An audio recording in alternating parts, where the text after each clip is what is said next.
السلام عليكم ورحمة الله. يا مساء السعادة والسكر الزيادة، عاملين ايه؟ يا رب دايما تكونوا بخير. ربنا يجعل في يومكم الخير والسعادة والبركة والزيادة، ويرزقكم ويرزقني ويرزق كل مشتاق بما يشتاق، عاجل غير آجل يا رب، اللهم امين. فيديو جديد النهاردة كله نشاط كده وطاقة. بصوا بقى، الجو بدأ يمطر بشكل ايه حلو جدا. طبعا ريحة الشتاء بقى بتبقى حلوة قوي، وندعي ربنا كتير جدا في وقت الشتاء ده ان شاء الله ربنا يرزقنا ما بنتمنى، يا رب اللهم امين. بجد حاولي كده ايه، لما الدنيا بتمطر تسيبي كل حاجة في ايدك، ولو عرفتي كده تقفي في مكان دافي شوية وتدعي ربنا بقى بكل اللي نفسك فيه. اعملي ده، اعملي ده وانتي على يقين ان 100% ان شاء الله ربنا هيستجاب ليكي. لما يكون عندك يقين كده باستجابة الدعاء، ان شاء الله ربنا يستجيب ليكي كل دعائك، ويحقق لك كل ما بتتمني يا رب اللهم امين. النهارده بدأت الروتين من بالليل، قلت كده بقى الريسبشن كان عايز نظافة حلوة جدا، قلت أبدأ بيها كده علشان لما أقوم الصبح أبقى فاضية كده للإيه للحاجات التانية اللي ورايا. يعني علشان كده أبقى صاحية رايقة كده وفايقة، ما بيبقاش ورايا حاجات كتير. خصوصا بقى ترويق الشقة لما تكون مبهدلة كده شوية، وتشجعتي بالليل وقمتي عملتيها، لو انتي طبعا قادرة، يعني خلاص خلصتي مذاكرة أولادك، عملتي غداكي، نضفتي مطبخك، خلصتي كل حاجة وقادرة ان انت تعملي اوضه مثلا مكركبه عندك او حاجه، اعملي ده على طول. لان لو سبتيها لتاني يوم هتحسي هتقومي كل حاجه هتعمليها وكل حاجه، بس هتحسي ان انت قايمه تاني يوم بدل عملتيها، تحسي ان انت قايمه كده فايقه ورايقه. لما تكون الشقه نظيفه وحلوه هتاخد من وقتك كده، هتاخدي انت الوقت اللي انت كنت هتروقي فيه الصبح، هتعملي بقى في حاجة كده تروقي على نفسك، تعملي نسكافيه، تعملي اي حاجة انت نفسك فيها، او ممكن تخشي في حاجة تانية برضو ايه محتاجة ان انت تعمليها في شقتك. فيلا بقى كده، لو انت مش متشجعة تشجعي معايا. ولو وراكي اي حاجة، عندك غسيل بقى عايز يتنشر، عندك مواعين عايزة تتغسل، عندك اوضة كده مكركبة شوية وعايزة تتنضف، صلي كده على سيدنا محمد صلى الله عليه وسلم وسمي الله، واستعيني بالله كده وقولي اللهم اني ابرأ من حولي وقوتي والتجئ الى حولك وقوتك يا ذا القوة المتين. اللهم اعني ولا تعن علي، اللهم انصرني ولا تنصر علي، اللهم اهدني ويسر الهدى لي. انا كنت بصراحه كسلانه جدا ومش قادره ان انا اقوم اعمل حاجه، بس قلت كده اشجع بيك ونتشجع مع بعض. وقمت بقى خلصت كده الريسبشن، كان بصراحه مليان تراب كده، كان محتاج ان هو يتشفط بالمكنسة. المكنسة دي حاجة بجد اختراع عظيم، يسلم اللي اخترعه والله، بيوفر علينا حاجات كتيرة قوي. طبعا بقى مش بتبهدلك الدنيا كلها لو الارضية بس هي اللي مليانة تراب ولا حاجة، وكنستي كده بالمكنسة العادية اللي هي المقشة العادية، هتلاقي بقى السفرة اتملت تراب والكراسي اتملت تراب. لا وعلى ايه، احنا ننفض كل حاجة كده ظاهرة قدامنا، وايه وتجيبي بقى المكنسة وتشفطي اي حاجة في الارض.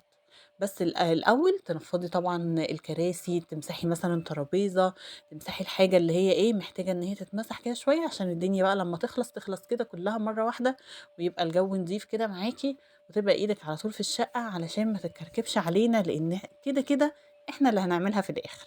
لو أنتِ لاقية حد هيعمل لِك خلاص اتكلي عليه، لكن مش لاقية يبقى خلاص اتشجعي أنتِ كده وقومي اتشجعي، وبلاش بقى السقعة تاخدِك كده وتقعّدِك. بالعكس شغل البيت هو اللي بيدفّي، يعني لو أنتِ سقعانة قومي اشتغلي، قومي روّقي أوضة، اغسلي مواعين، اعملي أي حاجة هتلاقي نفسِك دفيتِ كده، واشربي بقى بعديها حاجة سخنة كده والّا حاجة.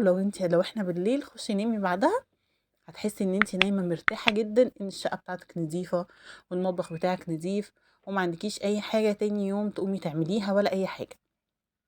انا بقى مسكت الريسبشن هنا، نفضت طبعا الصالون خالص كده، شلت المخدات بتاعته وجبت كده السجاده نفضت بيها كويس جدا اي اتربه موجوده، وشفطته بالمكنسه كده شفطه بقى حلوه، وتحت السفره وتحت الكراسي واي مكان بقى ممكن يكون فيه تراب، شفطتها كويس جدا بالمكنسه. ومسحت كمان النيش، يعني هو ما كانش عليه تراب قوي، بس هو الايام اللي فاتت دي كان فيه اللي هي الترابه الناعمه الخفيفه دي. فقلت بقى ايدي فيه كده على طول، علشان الترابه دي لما بتلزق بتبقى عايزه مثلا ملمع خشب او حاجه تطلع بيها، لكن اول باول كده هتلاقيها طلعت معاكي بكل سهوله. جبت كده قماشة ما فيهاش ولا مَيّة ولا فيها أي حاجة خالص، قماشة ناشفة، مسحت بقى بيها النيش ومسحت كمان الترابيزة، ونفضت الصالون بتاعي، وجبت المكنسة شفطت كده الأرض وخليتها كده زي الفل. وبعدين بقى قُلت مش هاشيل سجاد ولا حاجة، لإن إحنا كده منضفين نضافة عميقة قبل الشتا، هي النضافة العميقة دي بقى هي اللي هتنفعنا الأيام الجاية. فما شِلتش بقى السجاد ولا حاجة، شِلت بس إيه اللي هي المشّاية الخفيفة الصغيّرة دي، وأنا أصلًا كنت عايزة أغيّر مكانها كده، لإني لمّا باحطها بالطول واللي خارج واللي داخل من باب الشقة ممكن مثلًا يدخل بالشوز أو حاجة بيبهدل لي السجادة، فخلّيتها كده بالعرض وخلّيت مكان باب الشقة ده فاضي خالص، مش هاحط بقى فيه ولا سجادة ولا أي حاجة، بحيث لو جه عليه تراب أو حاجة أقوم جاية بقى كانساها كده وتبقى إيه بسهولة معايا، وما تبهدلش السجادة. وكنت هنا هاحط المفارش دي اللي هي بتاعة الكراسي، الكِسوة بتاعة كراسي السفرة، بس بصراحة لقيتهم ناقصين واحد وأنا مش عارفة مكانه فين، فقُلت خلاص هاسيبها كده على جنب شوية لمّا ألاقي بقى كلّه مع بعضه، وأقوم جاية حاطاهم كلّهم مع بعض. خلاص بقى جِبت بقى الموب بتاعي حطيت فيه شوية مُعطِّر، وقُمت جاية بقى ماسكة كل السيراميك اللي باين وماسحاه مسح حلو أوي لمّا اتلمّع بقى وبقى زي الفل. وبعد كده خلاص خلّصت بقى كل حاجة ودخلت بقى نمت والحمد لله كانت الشقة نضيفة وزي الفل، وهنا كنا الصبح. صباح الخير، صباح الفل، صباح العسل، صباح الجمال على أحلى ناس في الدنيا. بُصّوا بقى أنا صحيت بقى على الشتا الحلو ده، إحنا كنا هنا الصبح بدري، طبعًا ودّيت ابني بقى المدرسة، ما كانش لسه الدنيا بتشتي ولا حاجة، ده هو الجو غيّم فجأة وشتا كده فجأة. ودّيت بقى ابني المدرسة بتاعته، وبعدين رجعت بقى وقفت بقى في البلكونة وقت الشتا بيبقى حلو أوي، والجو وهو بيشتي الدنيا بتبقى دافية، يعني ممكن تلاقي في هوا جامد وسقعة جامدة، لكن أول ما الدنيا تشتي الجو بيدفي شوية، وقفت في البلكونة، اتفرّجت على الشتا وقعدت أدعي لربنا كتير بكل حاجة جوايا. فربنا يا رب يرزقنا بجميع ما بنتمنى يا رب اللهم آمين. وبعدين بقى دخلت حضّرت الفطار ليّا أنا وابني التاني، وقعدنا بقى فطرنا كده وكان عندنا بقى فلافل كده، وقعدنا بقى فطرنا الفطار المتين الحلو ده، لازم ناكل كده ونتغذى علشان نتدفى. الشتا محتاج أكل ودفى، وطبعًا شتا معناه حاجتين، يا إما محشي يا إما شوربة عدس.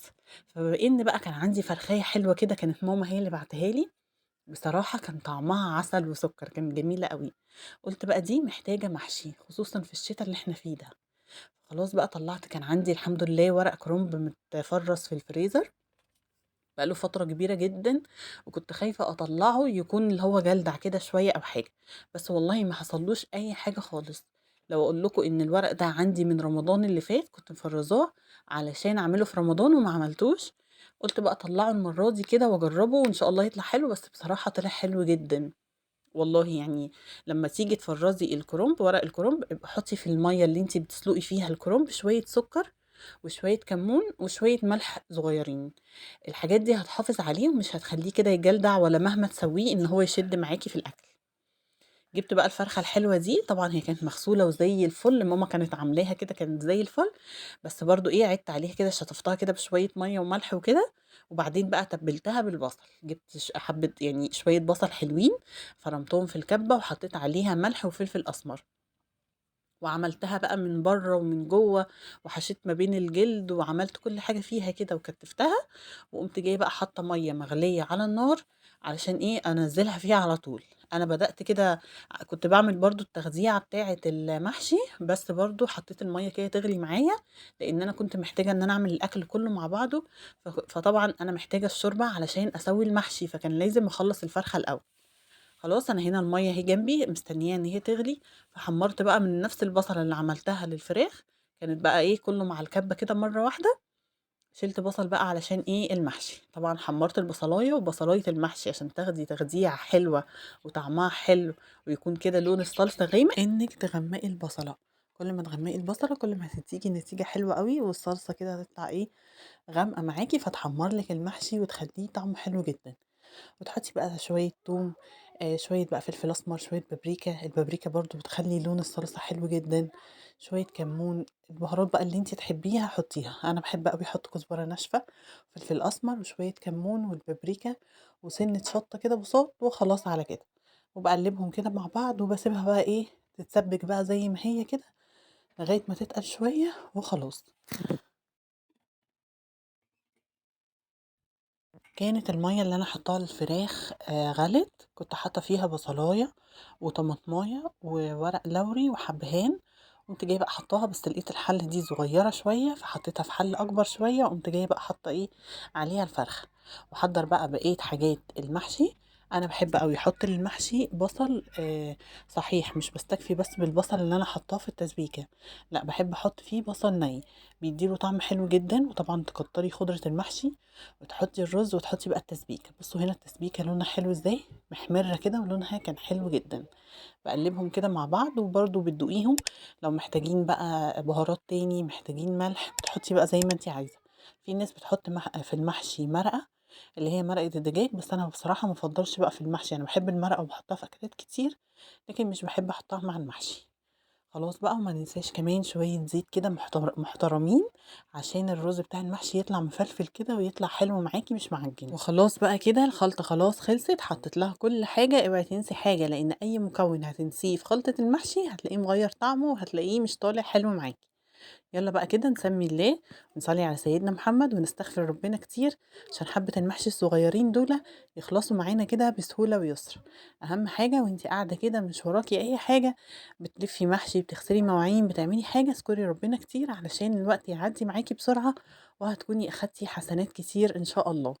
قعدت بقى كده عملت أنا الكمية دي كلها، الحمد لله ما خدش معايا وقت خالص، في السريع كده خلصت. وكانت الفراخ كمان استوت، فهاخد بقى من شوربتها واحطها على المحشي، لان طبعا المحشي بشوربة الفراخ حاجة تانية خالص. كنت اخدت كده كام مغرفة وحطيت عليهم معلقتين صلصة كده عشان يطلع احمر وطعمه زي الفل، وحطيت كمان حتة زبدة كده هتديله طعم حلو قوي. ولو عايزة المحشي بقى يستوي معاكي من جميع الجوانب وما تطلعش معاكي واحدة مستوية وواحدة لأ، حطي طبق كده في النص واضغطي عليه لغاية ما السوائل تيجي كده ايه فوق الطبق، ومغطية غطا الحلة. الحركة دي هتخلي المحشي يطلع معاكي مستوي كده زبدة، وهيبقى حلو جدا في التسوية بتاعته، والطبق هيوزع الحرارة على كل محشية، هتطلع معاكي زي السكر. خلاص بقى كده، خلاص حطيت بقى المحشي والفرخة كمان، قمت جاية حاطة عليها بقى كده صلصة ومدخلاها تحت الشواية عشان احمرها ايه كده تحت شواية الفرن. كنت ممكن احمرها على الزيت عادي على البوتاجاز، بس انا حبيت يعني بتبقى صحية اكتر من ان انا ايه احمرها يعني على البوتاجاز. بصوا بقى شكلها حلو ازاي ويفتح النفس. وقلت كمان اعمل شوربة لسان عصفور، وبعد ما خلاص وعدت يعني عيالي ان انا هعملها ما لقيتش عندي لسان عصفور، فقلت خلاص اتصرف واعملها بالشعرية، بس والله بتبقى حلوة جدا زي لسان العصفور بالظبط. نحط بقى كده حاجات خضرة كده على الوش عشان تبقى شكلها حلو، وكمان بتفتح النفس كده وبتديها برضو كده ايه ريحة حلوة وطعم حلو. انا بحب قوي الكزبرة الخضراء على الاكل، فانا حطيتها كده على الوش عشان برضو ايه لما تيجي كده في طريقي اكلها. كان بصراحة أكلة حلوة جدًا. وبُصّوا بقى هنا الشعرية كانت حلوة أوي بصراحة زي لسان العصفور، ويمكن أحسن كمان من لسان العصفور. كانت أكلة بقى حلوة كده وتدفّي. دي بقى الأكلة اللي بجد تتعمل في السقعة اللي بجد، ما هو ده أكل الشتا. أكل الشتا بيبقى عايز حاجة تدفّي كده. تعالوا بقى نفتح الفرخة كده من جوّه، بس هي كانت سخنة أوي لإن هي كانت لسه خارجة من تحت الشواية. مليانة بقى بصل، البصل ده اسمه مرتة بيبقى طعمه حلو أوي. وأنا كنت برضه كده مدخّلة فيها الكبد والقوانص بتاعتها. كان طعمها جميل جدًا. اللهم لك الحمد ولك الشكر، اللهم أطعم كل جائع على وجه الأرض يا رب العالمين. ده كان الفيديو بتاعي النهارده، باتمنى يكون عجبِك واستفدتِ منه وطلعتِ منه ولو بمعلومة بسيطة. ولو أول مرة بتشوفيني أنا أم يزيد، يسعدني جدًا، جدًا اشتراكِك معايا في القناة. ولو عجبِك الفيديو ما تنسينيش بلايك حلو زيِّك. أشوفكم فيديوهات تانية كتير، أسيبكم في رعاية الرحمن، مع السلامة.